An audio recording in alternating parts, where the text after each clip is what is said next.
नमस्कार मेरे प्यारे साथियों, welcome back to our YouTube channel PYQ guide. आज हम SSC CGL मेंस 2024 के GS सेक्शन की एनालिसिस करेंगे। जैसा कि आपको पता है 18 जनवरी और 20 जनवरी को दो शिफ्टों में एग्जाम हुआ है, जिसकी आंसर की कल रिलीज हो गई है। आज हमने 18 जनवरी 2025 में GS के जो भी क्वेश्चंस आए हैं उनका एक्चुअल सोर्स देखेंगे कि कहाँ से उठाए गए हैं, कहाँ कहाँ प्रीवियस ईयर क्वेश्चन से रिपीट हुए हैं। ये हमारे SSC GS एक्स की जो सीरीज चल रही है उसका भाग 13 है। आइए शुरुआत करते हैं। वीडियो आपको पसंद आए तो लाइक करें और शेयर जरूर करें। पहला, select the most appropriate answer from the options given below regarding census 2011। अगर सेंसस 2011 को लेके मैं आपकी बात करूं तो सेंसस 2011 में जो भी दो क्वेश्चन आए हैं 18 जनवरी को और 20 जनवरी को, वो दोनों के दोनों हमारे जो SSC GS एक्स की सीरीज है उसका पार्ट 6 और पार्ट 7 सेंसस को लेके है। तो दोनों ही वीडियो में मैंने ये दोनों क्वेश्चन, जैसे हिंदू ग्रोथ रेट के बारे में पूछा गया है तो वो भी बताई गई है पार्ट 7 में ही, और पार्ट 7 में ही हमने आपको absolute increase in the population के बारे में बताया है। ये CHSL 2024 में पूछा गया है। आइए देखते हैं एक्चुअल क्वेश्चन क्या था। The population of India has increase by more than 181 million during the decade 2001 to 2011। 2001 से 2011 तक जो एब्सोल्यूट इंक्रीज हुआ है वो 181 मिलियन से ज़्यादा है। अगर इस चीज़ को देखेंगे तो CHSL में ऑलरेडी पूछा जा चुका है। As per the census 2011 the total absolute increase in population during the decade as, तो इसका करेक्ट आंसर था 18.19 करोड़। अगर 18.19 करोड़ को हम मिलियन में चेंज करेंगे तो आएगा 181.9 मिलियन, यानी 181 करोड़ से 181 मिलियन से ज़्यादा हमारी पॉपुलेशन का इंक्रीज हुआ है सेंसस 2001 से लेके 2011 के बीच में। ये आपको डेटा ऑलरेडी बताया गया था आपके GSX पार्ट 7 में। ठीक है, सेम क्वेश्चन रिपीट हुआ है, आप इसको देख सकते हैं। ये स्टेटमेंट एकदम करेक्ट है।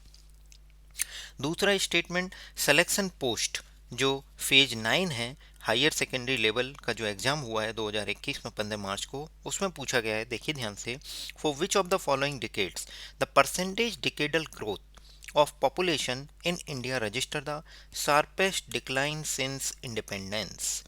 शार्पेस्ट डिक्लाइन हुआ है परसेंटेज डिकेडल ग्रोथ में, तो वो जो एरा है वो है 2001 से 2011 के बीच में।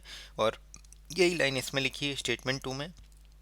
The percentage decadal growth during 2001 to 2011 had registered the sharpest decline since independence।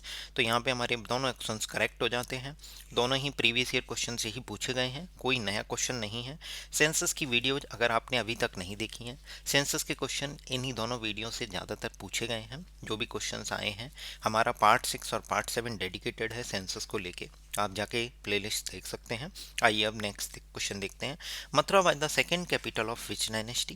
ये मैंने कल भी बताया था कि भाई मथुरा जो है सेकंड कैपिटल है किस डायनेस्टी का। ये SSC GD के एग्जाम में 9 फरवरी 2023 के एग्जाम में पूछा है। मथुरा इसका करेक्ट आंसर है। Which of the following city emerge as the second capital of Kushana. तो कुशाना ऑलरेडी मेंशन कर दिया है, तो इसका करेक्ट आंसर क्या होगा, कुशाना। कुछ क्वेश्चन डायरेक्ट पूछे गए हैं, कुछ क्वेश्चन से ही क्वेश्चन निकाले गए हैं। जब भी मैं कोई क्वेश्चन बताता हूं तो उसमें पूरी तरीके से बताता हूं कि भाई 4 फैक्ट हैं, इन चारों में से 3 फैक्ट नोन कर देगा, एक फैक्ट पूछ लेगा, या 2 फैक्ट हैं तो एक फैक्ट नोन कर देगा, एक पूछ लेगा। इसी तरीके से SSC घुमाता रहता है प्रीवियस ईयर क्वेश्चन से। ये मैं आपको पहले भी क्लियर कर चुका हूँ। अगर आप हमारी SSC GS की सीरीज को फॉलो कर रहे हो ना, तो आपको प्रीवियस ईयर क्वेश्चन की लिंकिंग अच्छे से समझ में आएगी कि क्या उनके सोर्स हैं, क्या प्रूफ हैं, क्या SSC का माइंडसेट है, किस तरीके से वो क्वेश्चंस को घुमा घुमा के रिपीट करके पूछता है। अगला क्वेश्चन ये DSSB के एग्जाम में पूछा गया है। व्हाट इज द भारतमाला परियोजना स्कीम। तो भारतमाला परियोजना स्कीम क्या है कि रोड एंड हाईवे प्रोजेक्ट है funded by the government of India. अब एक्चुअल में यहाँ पे क्या है, the Bharatmala project government of India comes under which of the following ministry of India. कौन सी मिनिस्ट्री के अंदर है, तो हमें पता चल गया road and highway transport, ministry of road transport and highway. आप मुझे कमेंट करके बताइए अभी प्रेजेंट में ये पोर्टफोलियो किस मिनिस्टर के पास है। इन मिनिस्टर का नाम कमेंट करके बताइए, क्या पता आपसे रेलवे के एग्जाम में पूछ ले। वैसे तो हमारे चैनल पर अभी रेलवे की GSX की सीरीज भी स्टार्ट होने वाली है, जो आपके लिए काफ़ी मददगार होगी, जैसे ये SSC GSX की सीरीज मददगार साबित हुई है। अगला question, which project aims to develop state road and along the coastal border areas including connectivity of non major ports. अब भारतमाला प्रोजेक्ट को लेके अगर कोई और क्वेश्चन एसएससी ने पूछा है तो 2023 में पूछा है सीएचएसएल में, ठीक है। तो पूछ रहा है कि ऐसा कौन सा प्रोजेक्ट है जो एम करता है कि भाई स्टेट रोड बनानी है कोस्टल एरियाज को कवर करते हुए, जो कि कनेक्टिविटी देगा नॉन मेजर पोर्ट्स को। दो तरीके के पोर्ट्स हैं, मेजर पोर्ट्स और नॉन मेजर पोर्ट्स। तो नॉन मेजर पोर्ट्स को कोस्टल एरिया के थ्रू कनेक्टिविटी देनी है, तो वो भारतमाला प्रोजेक्ट का हिस्सा है। मैं आपको बता देता हूँ, जो क्वेश्चंस हैं प्रीवियस ईयर से उठाए गए हैं वो एग्जैक्ट आप इन सोर्सों को मिला सकते हैं अगर आप देखना चाहें। बट मैं आपको ये भी बताऊंगा कि जब भी कोई एसएससी का एग्ज़ाम देने आप जा रहे हैं तो प्रीवियस ईयर क्वेश्चन को करके ही जाने हैं। कॉम्पिटिटिव एग्जाम की एक बैकबोन है, कोई भी कॉम्पिटिटिव एग्जाम आप फेस कर रहे हो आपको क्या ध्यान रखना है। अब जैसे एसएससी है तो ज़रूरी नहीं कि सीजीएल, बट हाँ आप सीजीएल का पेपर दे रहे हो तो एटलीस्ट सीजीएल के तो करके जाओ। बट आपकी टारगेट ये होना चाहिए कि आप CGL, CHSL, CPO, MTS, selection post, GTO और जो भी डिफरेंट डिफरेंट एग्जाम होते हैं, ये जो कांस्टेबल जीडी का है, इनके एटलीस्ट जीएस के क्वेश्चंस तो देख के ही जाइए। जीएस के क्वेश्चन देखने में उतना टाइम नहीं लगेगा, बट उसी के लिए एक कंपाइल्ड सेशन हमारी जीएसएक्स की सीरीज में आता है कि भाई आर्टिकल के क्वेश्चन है तो आर्टिकल के क्वेश्चन मैं आपको बता देता हूँ। जैसे सपोज अभी रेलवे का आ रहा है तो रेलवे में हमारा सबसे पहली वीडियो आर्टिकल को लेके होगी कि भाई हम कौन कौन से आर्टिकल डिस्कस अब तक पूछे जा चुके हैं। फिर अगली वीडियो फंडामेंटल राइट्स पे करेंगे, अगली वीडियो इसी तरीके से फंडामेंटल ड्यूटीज पे कर लेंगे, फिर अगली वीडियो अमेंडमेंट्स पे कर लेंगे कि कौन कौन से अमेंडमेंट्स अब तक पूछे जा चुके हैं। अब इसमें रेलवे और एसएससी दोनों के कंबाइन कर देंगे, जिससे कि आपको क्या होगा, इन चीज़ों में कभी भी दिक्कत नहीं आएगी। और एक्सेट्रा आप टॉपिक कमेंट करके मुझे बता दीजिए कि जो टॉपिक इंपॉर्टेंट हैं उन टॉपिक्स को इंक्लूड कर दिया जाए, उनके प्रीवियस ईयर क्वेश्चन को कंपाइल करके कहाँ से पूछे गए और क्या पूछे जा सकते हैं वो सब मैं अपने इन सीरीज में कवर करूँगा। अगला क्वेश्चन ये मैंने आपको बता दिया भारतमाला प्रोजेक्ट को लेके। अगला क्वेश्चन देखिए, सेम रिपीट हुआ है। Who among the following the first home minister of India. Constable GD के एग्जाम में कौन है, सरदार वल्लभ भाई पटेल जी हैं। Who among the following by the first home minister of independent India, तो सरदार वल्लभ भाई पटेल जी हैं। अब आपके पास जो काम है, ये फर्स्ट एजुकेशन मिनिस्टर हैं मौलाना अब्दुल कलाम आज़ाद जी। अब आपका काम क्या है, बलदेव सिंह जी का पोर्टफोलियो देखो और हुमायूं कबीर जी, इनका पोर्टफोलियो आप चेक करिए, जिससे कि आपको पता चलेगा। आप अपना नॉलेज बेस बढ़ाइए, क्या पता अगली बार फर्स्ट एजुकेशन मिनिस्टर पूछ ले या बलदेव सिंह जी के पास जो पोर्टफोलियो हो वो चीज़ पूछ ले। उल्टा भी पूछ सकता है कि बलदेव सिंह जी जो फर्स्ट कैबिनेट थी उसमें कौन से मिनिस्टर थे, कौन सा पोर्टफोलियो था उनके पास। तो ये सब चीज़ें आपको ध्यान रखनी है। Which theory independently introduced in 1923 led to the concept of acid base conjugate pairs। ठीक है, अब देखिए CHSL 2024 में ऑलरेडी इस पर क्वेश्चन पूछा जा चुका है। In which year did Johannes Nicolaus Bronsted and Thomas Martin Lowry propose the fundamental concept of acid and base. भाई एसिड बेस के फंडामेंटल कॉन्सेप्ट को बॉस्टन एंड लॉरी ने किस ईयर में दिया था, 1923। अब कोई अगर CHSL 2024 के पेपर अच्छे से करके जा रहा है और सपोज कोई ऐसा लकी पर्सन है जिसका CHSL 2024 का एग्ज़ाम 1 जुलाई 24 को था, ठीक है, चांसेज आर वेरी हाई कि अगर मेंस दिया हो तो उसका ये क्वेश्चन तो बिल्कुल करेक्ट होगा। उसका तो करेक्ट होना है, बट आपका करेक्ट कैसे होगा कि भैया आप प्रीवियस ईयर क्वेश्चन को अच्छे से करके जाइए। तो 1923 में ऑलरेडी बॉस्टन एंड लॉरी को लेके ये बताया जा चुका है। तो ये CGL के एग्जाम में आया, तो इसका करेक्ट आंसर क्या होगा, Boston and Lowry theory. Next question देखिए, एनसीईआरटी से डायरेक्ट लाइन उठाई गई है, आप देख सकते हैं। What was the status of agriculture status from before green revolution. साफ साफ लिखा है ग्रीन रिवॉल्यूशन से पहले कि 70% 75% कंट्री की पॉपुलेशन एग्रीकल्चर पर डिपेंडेंट थी, और लिखा हुआ है productivity of agriculture sector was very low because of use of old technology and the absence of required infrastructure। same line, use of old technology and absence of required infrastructure। ठीक है, बस यहाँ पे कन्फ्यूजन ये था कि traditional होगा या ओल्ड होगा, तो ओल्ड ज़्यादा बेहतर है, ट्रेडिशनल नहीं है। क्लियर है, प्रोडक्टिविटी लेस थी। ये Indian economic development NCERT class 11th की जो इकोनॉमिक्स की बुक है उसमें चैप्टर 2 है, इंडियन इकोनॉमी 1950 से 1990। ये आप चेक करेंगे तो आपको ये एग्जैक्ट मिल जाएगा। ठीक है, तो एनसीईआरटी भी इंपॉर्टेंट है जो आपको पढ़नी है। What is the name of ion with charge -1। देखिए साइंस की एनसीईआरटी क्लास 9 चैप्टर 3 जो है एटम्स एंड मॉलिक्यूल्स का चैप्टर है, उसमें साफ साफ लिखा है, ये मैं बस वही लाइन पढ़ूंगा, a negatively charged ion is called anion and positively charged ion is called cation. जैसे Na प्लस हो गया कैटाइन और Cl माइनस हो गया नेगेटिवली चार्ज एनाइन। क्लियर हो गया। तो यहाँ पे क्या होगा, -1 चार्ज के लिए एनाइन। यही सेम क्वेश्चन रेलवे ने भी पूछ रखा है आरआरबी जेई के एग्जाम में। The negatively charged ion is known as, एक ऋणात्मक आवेशित आयन को क्या कहा जाता है, तो ऋणायन या एनाइन कहा जाता है। कोई नहीं समझ में आ रहा है तो इसको अगर जो पेपर में हिंदी और इंग्लिश कन्वर्जन आता है लैंग्वेज का, वो करके देखेगा तो भी वो कर देगा। -1 लिखा है तो ऋणायन होगा। हाँ, अब उसने हिंदी में ऋणायन की जगह एनाइन लिख दिया होगा तो फिर थोड़ा सा मुश्किल होगा।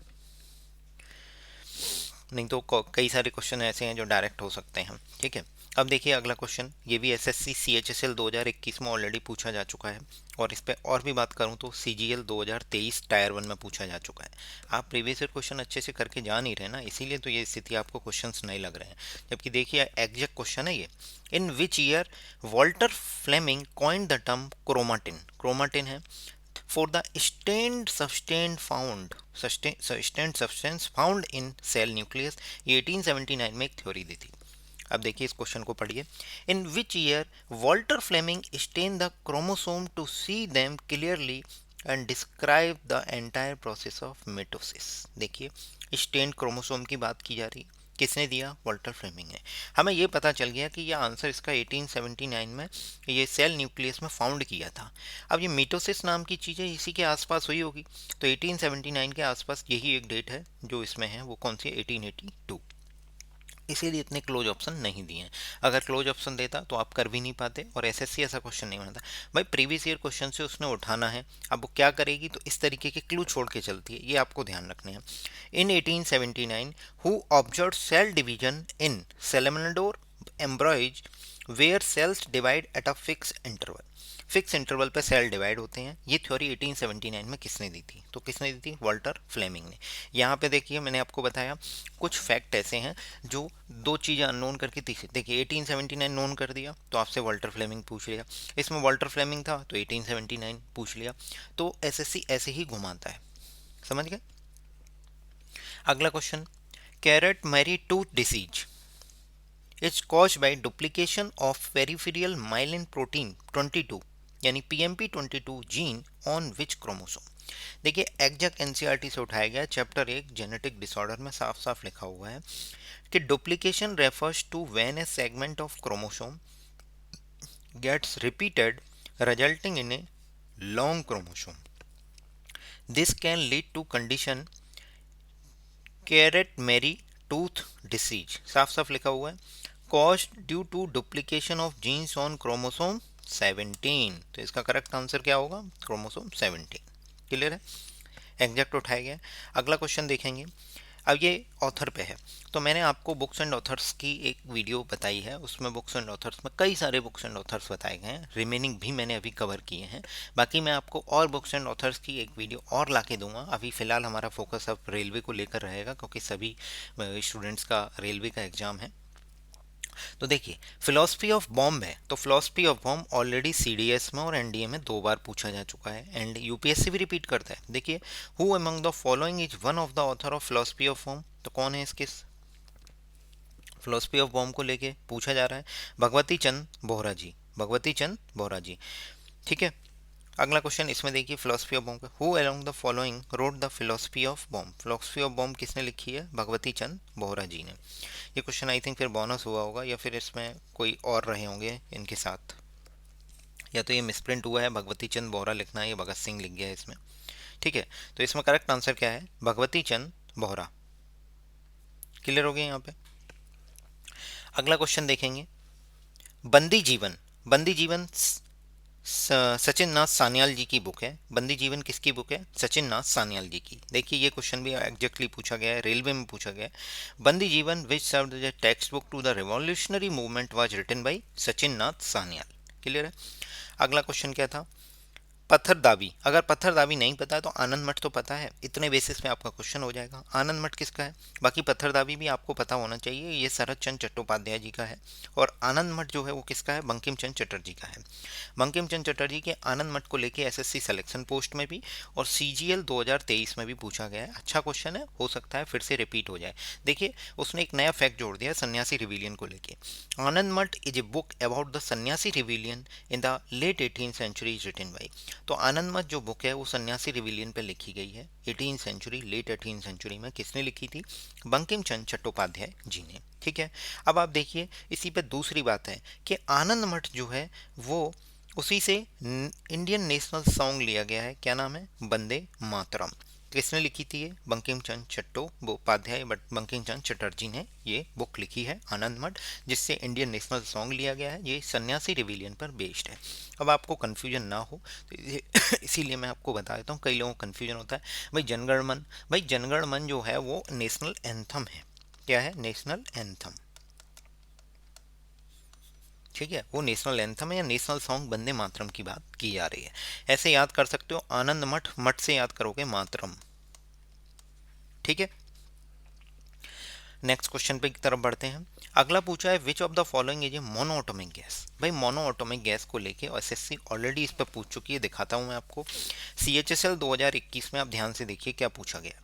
विच of the following group consist of element that are non reactive monoatomic elements with extremely low boiling points. तीन फैक्ट याद हो गए हमें कि भाई ऐसे ग्रुप का नाम बताना है जो नॉन रिएक्टिव हो, अनरिएक्टिव हो, मोनोएटॉमिक होते हैं और साथ ही साथ लो बॉइलिंग पॉइंट होता है, तो वो ग्रुप 18 के एलिमेंट्स होते हैं। अब भाई आप केमिस्ट्री पढ़ रहे हो, सीएचएसएल का, सीजीएल के सब एग्जाम दे रहे हो, तो ग्रुप 18 के एलिमेंट्स आपको पता होंगे कि भाई वो वाले एलिमेंट्स हैं जो अक्री गैसें हैं। वो कौन के हैं कि भाई हीलियम है, नियोन है, आर्गन है, क्रिप्टॉन है, जिनोन है, रेडॉन है। ठीक है, इनको नोबल गैस भी बोलते हैं।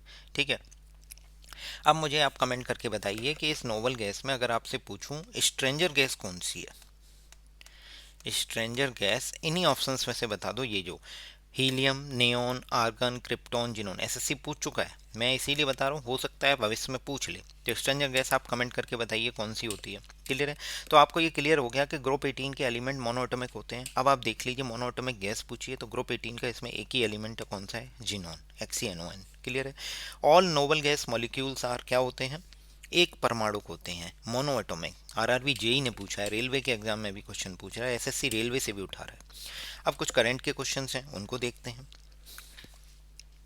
Who urged the political parties to engage in the discussion that inspire unity rather than division and promote ideas instead of personal attack in the address on the eve of National Voters Day in January 2024। सबसे पहले आपको पता है national voters day कब है, 25 जनवरी को, और 24 जनवरी को नेशनल गर्ल चाइल्ड डे है। ये दोनों आपको ध्यान रखने हैं। ठीक है, अब ध्यान से देखिएगा, नेशनल वोटर्स डे पे ऐसा स्टेटमेंट कौन दे सकता है, एक न्यूट्रल पर्सन दे सकता है। होम मिनिस्टर तो देंगे नहीं ये वाला स्टेटमेंट, ये भी किसी पार्टी से एफिलेटेड है। मोदी जी देंगे नहीं, ये भी किसी पार्टी से एफिलेटेड है। तो आपके पास दो ही हैं, या तो किसी कॉन्स्टिट्यूशनल पोजीशन पे हैं वो हैं, या फिर ये आपके दोनों ही कॉन्स्टिट्यूशनल पोजीशन पे हैं, एक द्रौपदी मुर्मू जी हैं और एक चीफ इलेक्शन कमिश्नर। तो अगर मान लो सपोज चीफ इलेक्शन कमिश्नर का नाम नहीं हो, वो द्रौपदी मुर्मू जी का नाम नहीं होता और किसी ऐसे स्टेटमेंट का नाम होता, किसी मिनिस्टर का ही लिखा होता या किसी गवर्नर का लिखा होता, तो हम फिर भी चांसेस था कि हम इसमें चीफ इलेक्शन कमिश्नर क्लियर कर देते। क्लियर है, बाकी आप देख लीजिए, ये द हिंदू में 24 जनवरी 2024 का आर्टिकल है। Political parties should engage in the discussions that inspires, chief election commissioner ने बोला है। क्या बोला है, political parties to engage in the discussion that inspires rather than divide and promote ideas instead of personal attack. तो chief election commissioner कौन है, राजीव कुमार जी हैं। अगला क्वेश्चन देखेंगे न्याय विकास पोर्टल को लेके, जो हमारी प्रेस इंफॉर्मेशन ब्यूरो का एक आर्टिकल, मतलब कुछ पीडीएफ्स आती हैं पीआईबी के पोर्टल पे। आप उनको जब टाइम मिले दिन में एक बार देख लिया करिए, उससे आपको इंपॉर्टेंट चीज़ें पता चल जाएंगी। जैसे आज कल की पीआईबी पढ़िए, कल जो भी आया उसको एक बार गो थ्रू हो लीजिए, बस रीडिंग मार लीजिए, बस उससे ज़्यादा कुछ नहीं करना, कोई नोट्स नहीं बनाने। क्योंकि आपके माइंड में रीडिंग करने से एक सबकॉन्शियस माइंड में आपके अंदर एक फैक्ट बैठ जाएगा कि हाँ ऐसा कुछ हुआ है। तो आपके एग्जाम में जब आएगा ना तो आपको पूरा क्लियर होगा, आप टिक करके आओगे और सही करके आओगे, ये डेफिनेटली है। क्लियर है? तो देखिए क्या है, which portal allowed stakeholders seamless access to the information related to funding, documentation, project monitoring, and approval through 4 efficient ways of logging in for monitoring and implementation of centrally sponsored scheme 2023। जितने भी centrally sponsored scheme हैं उनको implementation और monitoring के लिए 4 effective ways हैं। इनमें project monitoring है, डॉक्यूमेंटेशन है, फंडिंग है, क्या अप्रूवल है, इन सब चीज़ों की इन्फॉर्मेशन जो भी स्टेक होल्डर हैं उनको सीमलेसली मिलती रहे, उसके लिए एक नया पोर्टल बनाया था, न्याय विकास पोर्टल। डायरेक्ट लाइन उठाई जाती है, Nyaya Vikas portal allow 4 efficient ways for logging into the portal, thereby empowering stakeholders with seamless access to the information pertaining to funding, documentation, project monitoring and approval. आप देख सकते हैं एग्जैक्ट लाइन गवर्नमेंट अपने ही portal से उठाती है, कहीं बाहर से नहीं। इंडिया के जो जीएम गुकेश जी हैं उन्होंने टाइटल जीता है world chess Armageddon Asia and Oceania event का। इससे पहले इतने सारे लोग इस चीज़ को जीत चुके हैं, ठीक है। उसी पे 2023 में, अप्रैल 2023 में किसने जीता है तो वो पूछा गया है, तो डी गुकेश। क्लियर है? नेक्स्ट क्वेश्चन देखेंगे जो नेशनल डिजिटल हेल्थ मिशन को लेके है, 2020 में किस डे पर लॉन्च किया गया था? दिवाली, गांधी जयंती, इंडिपेंडेंस डे, रिपब्लिक डे। तो independence day is the correct answer. देख सकते हैं आयुष्मान भारत डिजिटल मिशन, इसी पे लिखा गया है कि जो नेशनल डिजिटल हेल्थ मिशन था, इससे पहले now known as Ayushman Bharat digital mission was launched as a pilot project on 15 August 2020। Pilot क्या होता है? जो एक छोटे से एरिया पे, मतलब सपोज इंडिया के कंपेयर में अगर छोटा एरिया देखा जाए तो एक स्टेट, कुछ स्टेट और यूटीज पर अलाउ मतलब लगाया जाता है, फिर उसका सक्सेस और फेलियर देखा जाता है, क्या उसमें लूप होल्स हैं, तो उसे बोलते हैं पायलट प्रोजेक्ट। क्या है? 6 यूनियन टेरिटरीज में Andaman Nicobar, Chandigarh, Dadra and Nagar Haveli, Daman and Dweep, Ladakh, Lakshadweep, Puducherry, and it aims to establish a national digital health library. Clear है? अब ध्यान से आप एक बात सुनिएगा, अभी जम्मू एंड कश्मीर जो है एक नया डिवीजन बना है रेलवे का, इसके बारे में ज़रूर पढ़ लीजिए, ये आपसे एसएससी वो रेलवे के एग्ज़ाम में ज़रूर पूछा जाएगा, बिल्कुल ध्यान से पढ़िए। अगला क्वेश्चन देखिएगा क्या है, which of the following constitutional amendment acts made the president bound by the advice of council of minister headed by the prime minister. Council of minister होना चाहिए, प्राइम मिनिस्टर उसको हेड करता है, वो जो एडवाइस देते हैं प्रेसिडेंट को वो बाउंड होगी, प्रेसिडेंट उसको लौटा नहीं सकता। ये 42वें संविधान संशोधन जिसे मिनी कॉन्स्टिट्यूशन बोला गया है, जो कि if gave effect to the recommendation of Swaran Singh committee. आपको क्या ध्यान रखना है, 42वां संविधान 1976 जिसे मिनी कॉन्स्टिट्यूशन बोला गया था, उसमें एक लाइन लिखी हुई है कि भाई made the president bound by the advice of cabinet, ये काउंसिल ऑफ मिनिस्टर कैबिनेट, आप ये ध्यान रखिएगा। यही चीज़ रिपील कर दी गई थी 44th अमेंडमेंट 1978 में।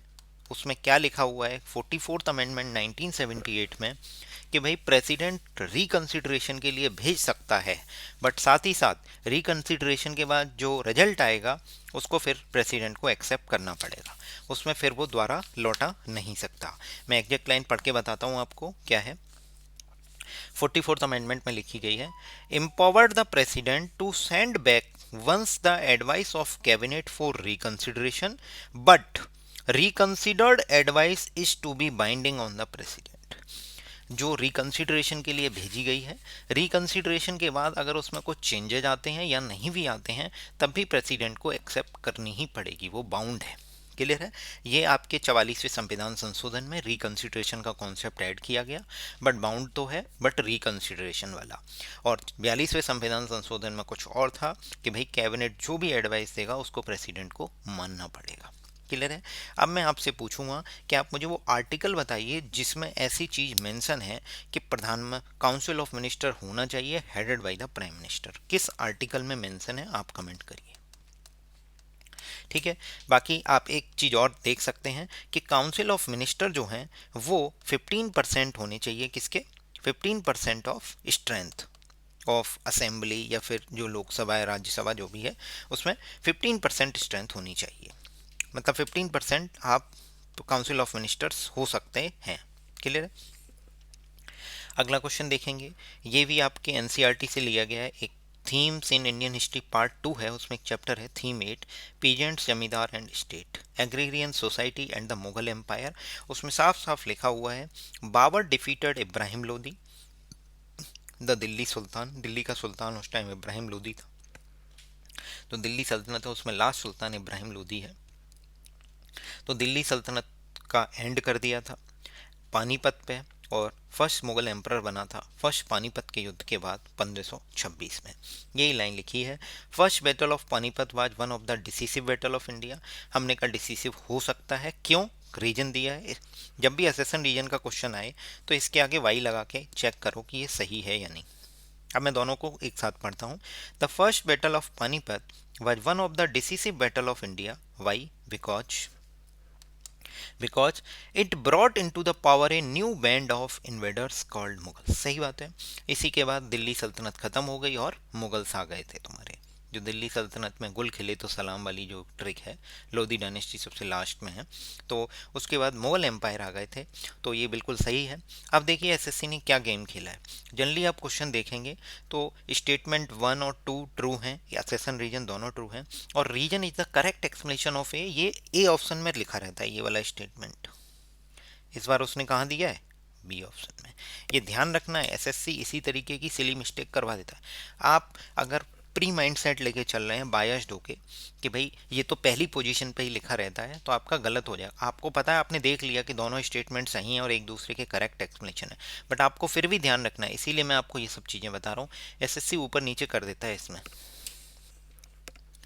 अगला question, Ampere's law describe the relation between the electric current and magnetic field it produce. बिल्कुल सही बात है कि भाई एम्पियर लॉ जो है वो इलेक्ट्रिक करंट और मैग्नेटिक फील्ड जो प्रोड्यूस करती है इस इलेक्ट्रिक करंट की वजह से, तो उन दोनों के बीच में रिलेशन डिस्क्राइब करता है, स्टेब्लिश करता है। उसके बाद मैक्सवेल को लेके ऑलरेडी एसएससी सीपीओ में पूछा जा चुका है। इस set of equation involving electric and magnetic field, their sources, charge and current densities is known as what equations? Maxwell equations. तो यही मैक्सवेल इक्वेशंस भी यही कह रही है। तो इसका करेक्ट आंसर क्या होगा?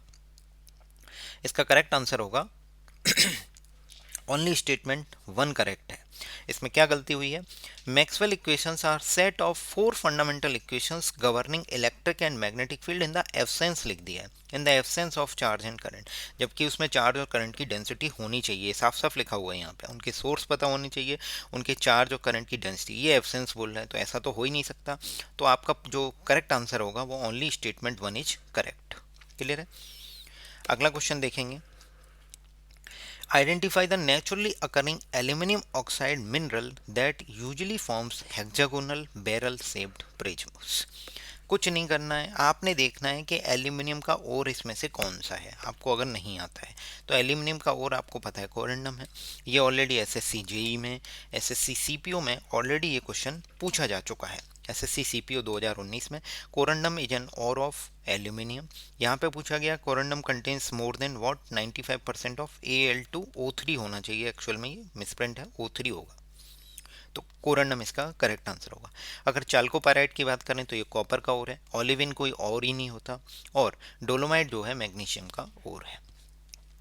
अगर आप यही पहचान लोगे तो आप क्वेश्चन कर दोगे भाई एल्यूमिनियम से रिलेटेड पूछ रहा है तो एल्यूमिनियम का ओर कौन सा है? एल्यूमिनियम का ओर कोरंडम है, इसके अलावा कोई ऑप्शन ही नहीं है। तो ये इसका करेक्ट आंसर होगा, जिसकी शेप क्या होती है? हेक्सागोनल बैरल शेप प्रिज्म्स होते हैं। क्लियर है। लास्ट क्वेश्चन इसमें देखेंगे हम, Which Indian city experienced the least difference in the average temperature between the hottest and coldest month? तो इसका करेक्ट आंसर मुंबई है। देख लेते हैं एनसीईआरटी में जो क्लाइमेट एंड वेजिटेशन नाम का चैप्टर है उसमें साफ साफ लिखा है कि लॉन्ग कोस्ट लाइन और long coastal area have equal climate, वहाँ पे इक्वल क्लाइमेट रहती है। बट अगर अंदर की बात करें, जो लार्जेस्ट कोस्ट लाइन है वहाँ पे और लॉन्ग कोस्ट लाइन है, और अगर अंदर की बात करें मतलब आई मीन सी से थोड़ा सा अंदर चलें तो मुंबई और कोंकण कोस्ट जो हैं उनके बारे में लिखा गया है, उनके लोग have hardly any idea of extreme temperature, उन्हें एक्सट्रीम टेम्परेचर का कोई आइडिया नहीं है। वहाँ पे सीजनल राइम बना रहता है वेदर का, मतलब सर्दी और गर्मी में राइम चल रहा है, बराबरी से चल रहा है, कोई ऐसे टेम्परेचर का डिफरेंस नहीं आ रहा। तो मुंबई और कोकण रीजन है। वही अगर और अंदर की तरफ आ जाएं तो सीजनल कंट्रास्ट फील होगा कहाँ पे, आप देखिएगा दिल्ली में, कानपुर में, अमृतसर में, यहाँ पे एंटायर स्पेयर ऑफ लाइफ में आपको सीजनल कंट्रास्ट मिलेगा, टेम्परेचर डिफरेंस मिलेगा कोल्डेस्ट और हॉटेस्ट मंथ में। जबकि जो मुंबई है उसके केस में ऐसा नहीं है। मुंबई और कोकण कोस्ट के बारे में बताया गया है। तो पूछा गया भी यही था, which Indian city experience the least difference in the average temperature between its hottest and coldest month. तो करेक्ट आंसर क्या होगा, मुंबई। इस तरीके से हमने एसएससी सीजीएल मेंस 2024 टायर 2 का जो 18 जनवरी को एग्ज़ाम हुआ है उसकी एनालिसिस कर ली है, जीएस के सेक्शन की। जो एनालिसिस मैं आपको दे रहा हूँ ऐसी आपको कहीं भी नहीं मिलेगी। अगर आप हमसे जुड़ना चाहते हैं तो टेलीग्राम चैनल का लिंक डिस्क्रिप्शन में है, आप जाके ज्वाइन कर सकते हैं। जल्दी ही हम आपके लिए 20 जनवरी 2025 एक्चुअल सोर्स और पीवाईक्यू लिंकिंग के साथ आपके सामने हाजिर होंगे 1 ही 2 दिन में। ठीक है, thank you so much. Video अगर पसंद आई हो तो चैनल को सब्सक्राइब जरूर करिएगा, वीडियो लाइक करिएगा और शेयर जरूर करें। Thank you so much, thank you.